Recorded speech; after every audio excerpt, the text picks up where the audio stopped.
మాంగళ్య shopping mall ఇప్పుడు Dilsukh Nagar main road లో జూలై 17న గ్రాండ్ ఓపెనింగ్. కాపు ఉద్యమ నేత మాజీ మంత్రి ముద్రగడ పద్మనాభం చనిపోయిన తర్వాత ఆయనకు ప్రభుత్వం అధికారిక లాంఛనాలతో అంత్యక్రియలు జరిపి ఆయనకు చివరి గౌరవాన్ని ఇవ్వాలని ప్రభుత్వం భావించింది. అయితే ముద్రగడ కుటుంబ సభ్యులు ముఖ్యంగా వైసీపీ నేతలు ప్రభుత్వం చేయాల్సినటువంటి ఈ కార్యక్రమాన్ని అడ్డుకున్నారు. అక్కడికి వచ్చినటువంటి పోలీసులు గౌరవ వందనం సమర్పించేటువంటి క్రమంలో మధ్యలో అడ్డుకొని పోలీసుల్ని అక్కడి నుంచి తోసివేశారు. నిజంగా ముద్రగడ పద్మనాభం గారికి ప్రభుత్వం ఇవ్వబోతున్నటువంటి ఈ అధికారిక లాంఛనాలతో జరపాల్సినటువంటి అంత్యక్రియల్ని జరిపి ఉంటే బాగుండేదా? నిజంగా అసలు అందరూ కూడా ఏమనుకుంటున్నారు? ఆయన అభిమానించే నాయకులు కానీ కాపు సంఘానికి సంబంధించినటువంటి ప్రతినిధులు కానీ వాళ్ళ అభిప్రాయం ఏంటో తెలుసుకునే ప్రయత్నం చేద్దాం. మనతో పాటున్నారు కాపు నేత పాల్గుణ గారు. నమస్తే అండి. నమస్కారం సార్. నమస్కారం. కుటుంబ సభ్యులైతే ప్రభుత్వం నుంచి వచ్చేటువంటి ఈ లాంఛనాలు కానీ ఈ కార్యక్రమాలు కానీ మాకు వద్దు, మా సాంప్రదాయం ప్రకారమే అంత్యక్రియలు జరుపుతామని చెప్పి వాళ్ళు రిజెక్ట్ చేశారు. ఆ తర్వాత అయినా కూడా పోలీసులు వచ్చి గౌరవ వందనాన్ని సమర్పించే క్రమంలో వైసీపీ నాయకులు అక్కడ అడ్డుకున్నారు. మాజీ మంత్రి, అక్కడున్న స్థానిక నాయకులు కూడా అడ్డుకున్న పరిస్థితి మనం చూస్తున్నాం. దీన్ని ఎలా చూడాలంటారు? ఒక విషయం సార్, బతికుండంగా రాజకీయాలు చేశారంటే అది ఓకే, కానీ చనిపోయిన తర్వాత కూడా ఇప్పుడు ఆయన మాజీ మంత్రి, పెద్ద నాయకుడు, మా కాపుల నాయకుడు, మేము సమకాలీకులు. యాక్చువల్లీ మాతో పాటు మేము ఆయనతో పాటు చాలా కాలం ట్రావెల్ చేస్తాం. మంచివాడు.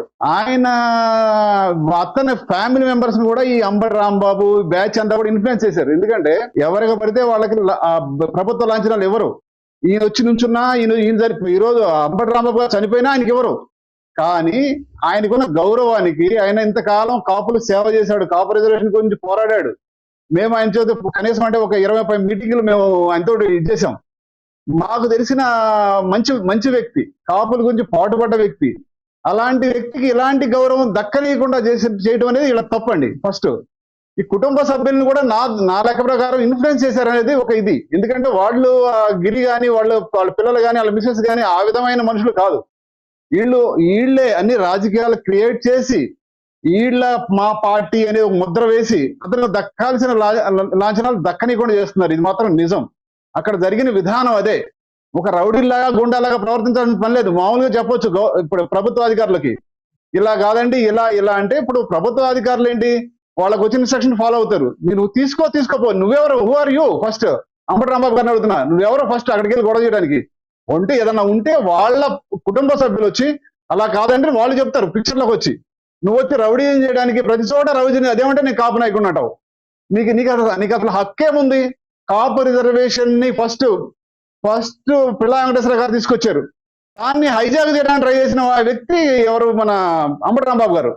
ఈ చేసి నేను ఆయన పిల్ల వెంకటేశ్వర గారు ప్రెసిడెంట్, నేను వైస్ ప్రెసిడెంట్ని. దాని రిజర్వేషన్ కోసము దాన్ని ఎంత కష్టపడ్డామో మాకు తెలుసు.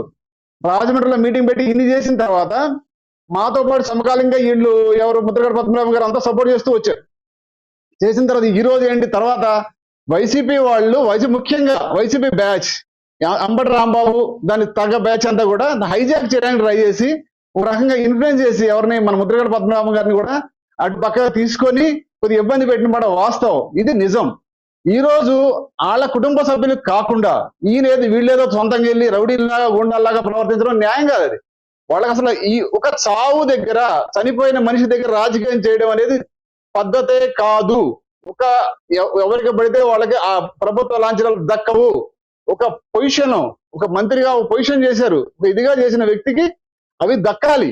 రేపు పొద్దున పూట ఏమంటారంటే, ఈ గవర్నమెంట్ ఇంత మంచి వ్యక్తి ఇన్ని విధంగా కాపులకి కోసం పాటుపడ్డాడు, రిజర్వేషన్ కోసం ఈ రకంగా చేశాడు, ఒక మినిస్టర్ గా పనిచేశాడు, ఇతనికి లాంఛనాలు కూడా ప్రభుత్వం లేదని విమర్శించడం కోసం ముందు ప్రయత్నిస్తారు. ఇచ్చిన తర్వాత కాదని మళ్ళీ పార్టీ కోసం, వైసీపీ వాళ్ళ కోసం ఇలా ప్రయత్నిస్తున్నారు. ఒక రౌడీజంగా, గూండాయిజంగా ప్రవర్తించొద్దండి. ఎవరైనా కానీ, నాయకులు అంటే నాయకువే, నేను ఒప్పుకుంటాను. కానీ ఈ విధమైన ఇదొద్దు. నువ్వు చేస్తే నువ్వు ప్రాపర్ గా చెయ్యి.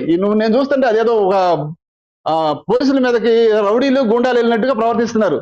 అసలు మీకు రైట్ ఏముంది అక్కడ మీరు మాట్లాడడానికి? మీరు వాళ్ళు ఏమంటున్నారంటే, పాల్గొన గారు, అక్కడ వాళ్ళు ఏమంటున్నారంటే, మేము ఆల్రెడీ అక్కడ వచ్చినటువంటి మంత్రులకు అలాగే పోలీసు అధికారులకు కూడా చెప్పడం జరిగింది, వద్దు, మాకు ఇష్టం లేదు, ఆయన కోరిక మేరకే అంత్యక్రియల్ని మా సాంప్రదాయం ప్రకారం జరుపుకుంటాం. ముఖ్యంగా అసలు ప్రత్యర్థి పార్టీలు బతుకున్నప్పుడు ఆయన్ని ఎన్నో రకాలుగా అవమానించారు, ఇబ్బంది పెట్టారు.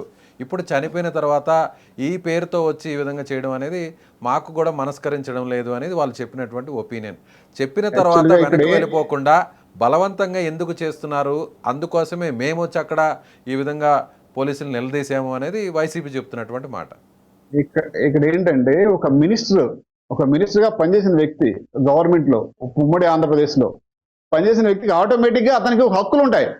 ఏవి ఇది ప్రభుత్వ లాంఛనాలు తీసుకునే హక్కు ఉంటుంది. ఆ హక్కుని కాదనేది ఎవరి కుటుంబ సభ్యులకు కానీ వేరే వాళ్ళకి కానీ ఎవరికి లేదు. వాళ్ళు చేయాలి, వీళ్ళు కాదు అనడానికి వీళ్ళకి హక్కే లేదు రియల్ గా, కుటుంబ సభ్యులు కానీ ఎవరికైనా. కానీ కుటుంబ సభ్యులను మాటలను గౌరవిస్తారు, ఎవరైనా గౌరవించాలి, గౌరవిస్తాం. కానీ మధ్యలో ఈ పార్టీ వాళ్ళు వచ్చి ఈ విధంగా గొడవ చేసే విధానం మంచిది కాదు. ఓకే, చెప్పే విధానం ఓకే, గొడవ చేసి రౌడీలాగా బిహేవ్ చేయదు. చేస్తే వాళ్ళ పని వాళ్ళు చేసుకుని పోతారు, నిజమైంది. ఇప్పుడు వాళ్ళ డ్యూటీ ఏంటి? ఒక గవర్నమెంట్ గా ఇంతకు ముందు ఎక్స్ మినిస్టర్ గా పనిచేశారు. ఎక్స్ మినిస్టర్కి ఇవ్వాల్సిన హోదా అది, ఆ గౌరవం ఇస్తారు. ఇచ్చిన తర్వాత మీ ఇష్టం, అది మీరు పక్కన ఏమైనా చేసుకోండి, మాకు వద్దని ఏమైనా చేసుకోండి, వాళ్ళ పని వాళ్ళు చేస్తారు. ఇప్పుడు వీళ్ళు ఏమంటారు, ఇప్పుడు ఎక్స్ మినిస్టర్కి వచ్చే ఇవన్నీ వదులుకుంటున్నారా? ఏం వదులుకోవట్లేదు కదా, బెనిఫిట్స్ అవన్నీ తీసుకుంటున్నారు కదా. ఇది కూడా అంతే. ఇప్పుడు యాక్చువల్ గా అది రావాలి, వచ్చింది, అది సాంప్రదాయం ప్రకారం జరగాలి, జరిగింది అంతే. వీళ్ళు ఈ రోజు నా పార్టీ అది ఇది అని చెప్పడానికి లేదు. ఆయన మినిస్టర్ గా పని చేయకపోతే వీళ్ళు అడగడానికి హక్కు ఉంది. పని చేశారు, ఎక్స్ మినిస్టర్ గా ఒక హోదా ఉంటుంది, అతనికి కావాల్సిన లక్షణాలు ఉంటాయి, అవన్నీ కూడా బెనిఫిట్స్ ఉంటాయి. ఆ బెనిఫిట్స్ తో పాటు ఇది కూడా ఒకటి ఉంటుంది అనమాట. This is clear. ఏంటంటే కాన్స్టిట్యూషన్, ఇప్పుడు రాజ్యాంగంలో ఉన్న ఇది ఏది మన ఒక వెసులుబాటు, దీని ప్రకారం ఇస్తారు. ఎవరికి పడితే వాళ్ళకి రోడ్డు చేయరు. రాజ్యాంగం కల్పించినటువంటి ఆ హక్కుల్ని వాళ్ళు ఉల్లంఘించారంటారా ఇప్పుడు వైసీపీ నాయకులు? ఇప్పుడు వాళ్ళు వైసీపీ నాయకులు ఉల్లంఘించినట్టే. ఇప్పుడు ఎందుకంటే ఇప్పుడు ఎక్స్ మినిస్టర్ గా అతనికి రాజ్యాంగం కొన్ని హక్కులు కల్పించింది. వీళ్ళు ఎవరండి? అంబటి రాంబాబు గారు కాదు అంటానికి. ఇప్పుడు అదేమంటే నేను అది ఇది అంటానికి కాదు, అసలు ఈయన కాపు నాయకుడే కాదు. ఫస్ట్ ఆఫ్ ఆల్ ఈయన మా కాపుల్ని బండబులు తిట్టినాడు.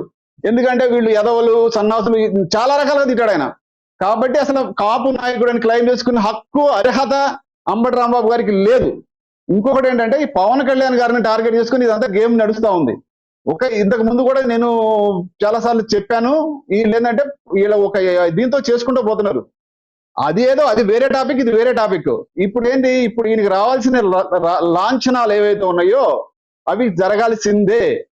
కుటుంబ సభ్యులు కాదు అంటే ఆ ప్రెమిసెస్ లో జరగకుండా కొద్ది పక్కన జరుపుకుంటారు, కానీ అవి జరగాల్సిందే.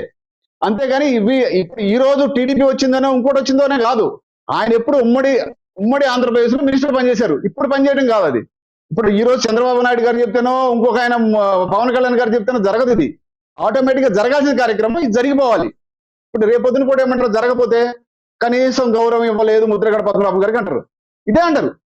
కానీ ఇచ్చిన తర్వాత ఇప్పుడు వీళ్ళు వచ్చి అసలు హూ ఈజ్ హీ ఫస్ట్, ఎవరు మన అంబటి రాంబాబు గారు రాజా గారు అయినా ఎవరు వీళ్ళకేం సంబంధం? అసలు వీళ్ళు కాపు నాయకులే కాదు ఫస్ట్ ఆఫ్ ఆల్.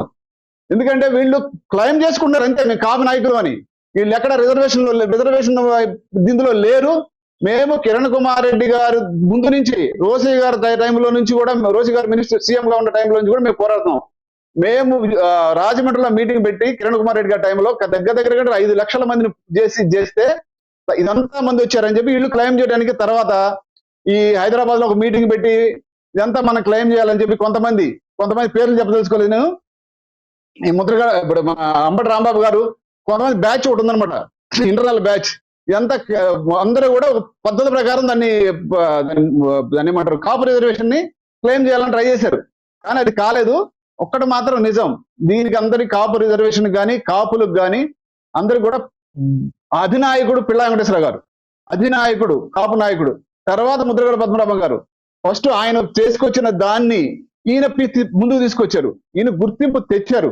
కానీ ఇంతకు ముందు నుంచి పాటుపడ్డ వ్యక్తి పిళ్ళా వెంకటేశ్వర గారు తర్వాత మా నాయకుడు ముద్రగడ పద్మనాభం గారు. ఓకే, పాల్గొన గారు, ఇప్పుడు మీరు చెప్తున్న దాన్ని బట్టి చూస్తే వైసీపీ ఇది కేవలం రాజకీయంగా ఈ ఇష్యూని వాడుకోవడం కోసమే, కావాలని హైలైట్ చేయడం కోసమే ఇదంతా ఈ రాద్ధాంతం చేశారనేది మీ అభిప్రాయం? ఎందుకంటే అది ప్రభుత్వ లాంఛనాలు ఇవ్వకపోతే ఏం చేస్తారంటే సరైన గౌరవం ఇవ్వలేదు అని గొడవ చేస్తారు.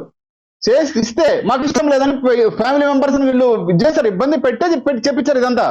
లేదంటే వాళ్ళు అలాంటి వాళ్ళు కాదు. వాళ్ళు ఏంటంటే వాళ్ళు సాఫ్ట్ గోయింగ్, ఏం పోతా ఉంటే అది పోనండి, ఏం జరిగితే అది జరగనండి, ఏది పద్ధతి ప్రకారం పోనండి అనే రకం. వీళ్ళు వెళ్ళి వాళ్ళని ఇన్ఫ్లుయెన్స్ చేసి ఇదని చేసిన వ్యక్తులే తప్ప.